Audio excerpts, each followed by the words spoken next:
ঢাকাতে তিনি তার কাউন্টার পার্টির সঙ্গে বৈঠক করেন, পররাষ্ট্র উপদেষ্টার সঙ্গে বৈঠক করেন এবং মুখ্য উপদেষ্টা ইউনূসের সঙ্গে বৈঠক করেন। বাংলাদেশের মাটিতে ঘটে চলা ধর্মীয় সংখ্যালঘুদের উপর অত্যাচার যে ভারত সরকার মেনে নেবে না, সেটা দ্ব্যর্থহীন ভাষায় ভারতের বিদেশ সচিব বাংলাদেশের মাটিতে জানিয়ে এসেছিলেন। কিন্তু ইউনূস সরকার সবসময় স্টেট অফ ডিনায়াল থাকে, তো তারা সংখ্যালঘুদের উপর ঘটে চলা অত্যাচারকে ছোট ঘটনা, ভারতীয় মিডিয়ার অতিরঞ্জন ইত্যাদি ভাবে আখ্যায়িত করার চেষ্টা করেছিল।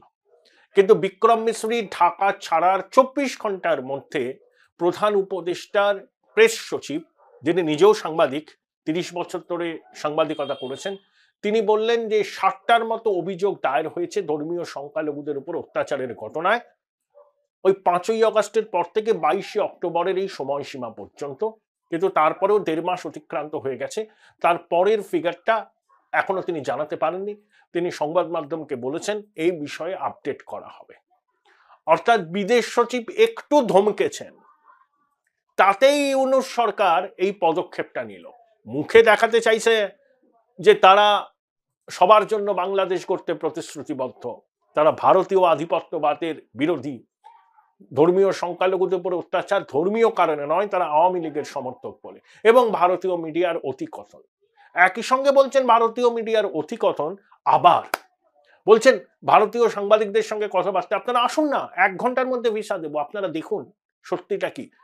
একদিকে বলছেন ভারতীয় মিডিয়া অতিকথন করছে, আবার একই সঙ্গে ভারতীয় সংবাদ মাধ্যমের বৈধতা চাইছেন।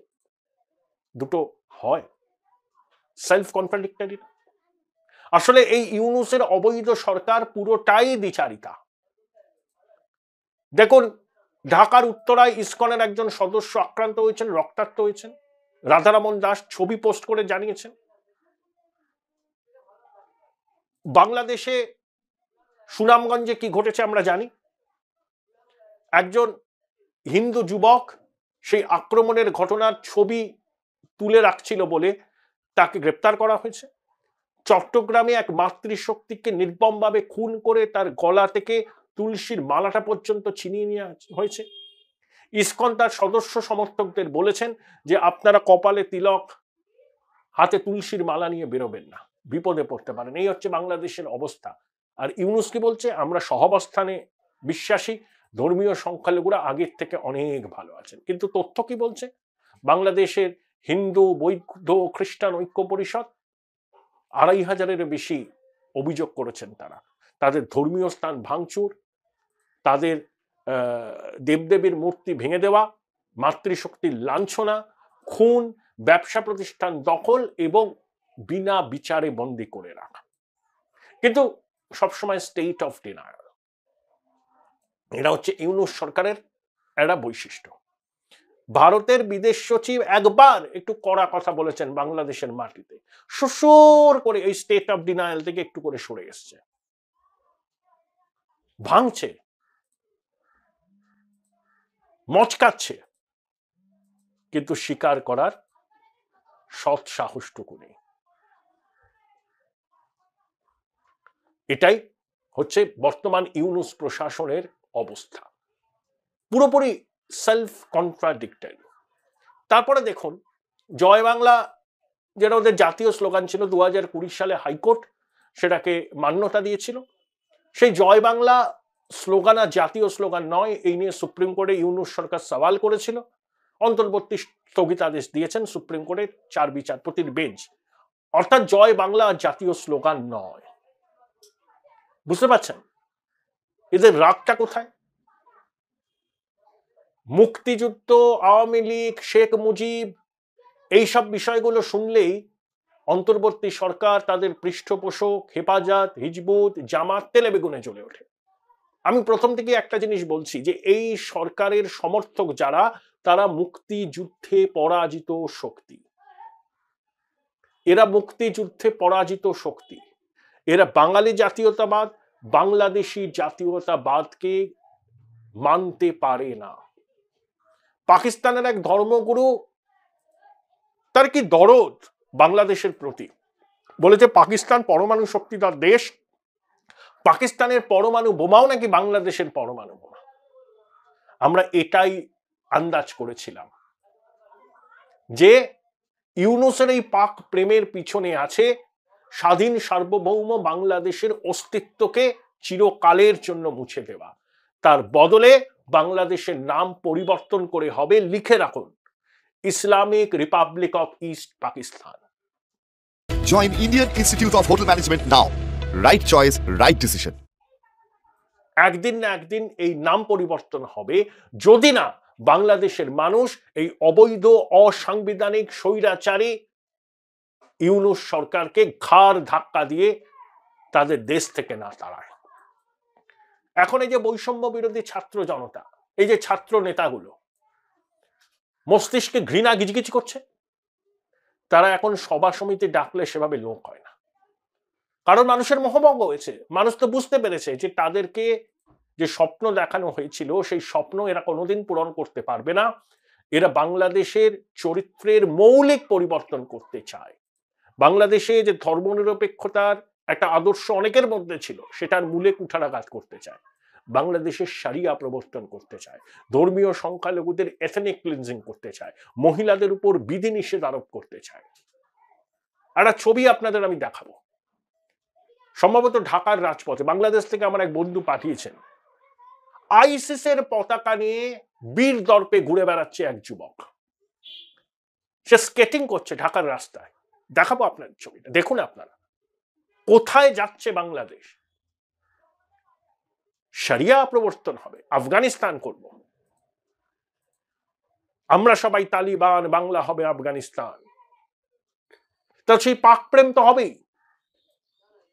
সরাসরি বিমান, চট্টগ্রামে পাক জাহাজ 53 বছর পর, সেই কন্টেনারে কি আছে আমরা জানি না, কন্ট্রাব্যান্ড বা নিষিদ্ধ মাদক, সহজ শর্তে ভিসা, মানে ভিসা অন অ্যারাইভাল, কোনো ক্রেডেনশিয়াল পাক নাগরিকদের চেক করা হবে না। পাকিস্তান হাই কমিশন বাংলাদেশে অত্যন্ত সক্রিয়, পাকিস্তানের ট্যুরিজম ডেস্টিনেশন কি আছে সে সম্পর্কে প্রচার হচ্ছে। পাকিস্তানের বিশ্ববিদ্যালয়ে বাংলাদেশের ছাত্রছাত্রীরা পড়তে চাইলে খুব ভালো স্কলারশিপ দেওয়া হবে। আরে মাখো মাখো ব্যাপার।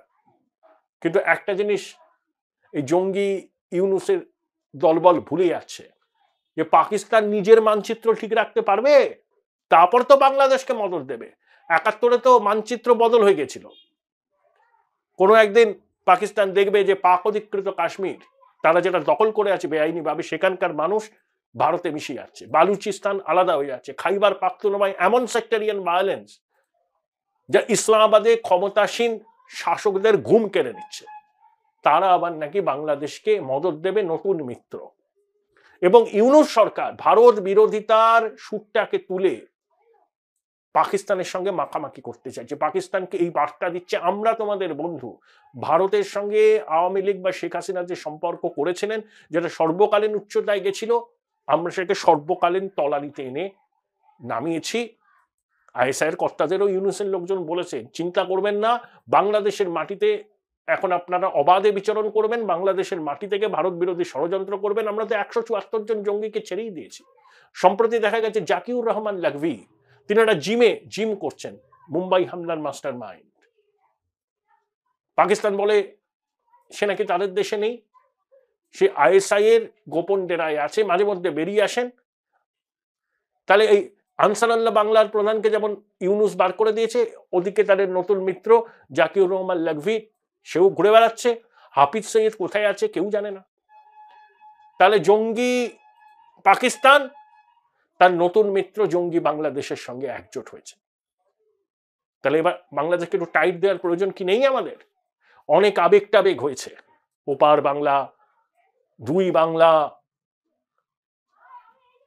আমার ঘরের পাশে যদি জঙ্গি জেহাদিদের বারবারন্ত হয়, যদি আমার বাংলা, আসাম, মেঘালয়, ভারতকে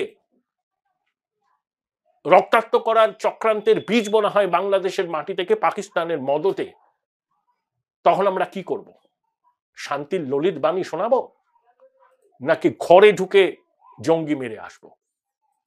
যেভাবে পাকিস্তানের সঙ্গে ইউনূসের সরকার মাখামাখি করছে, বাংলাদেশ জুড়ে আইএসআই এর অপারেটিভসরা সক্রিয় তো আছে, আরো সক্রিয় হবে।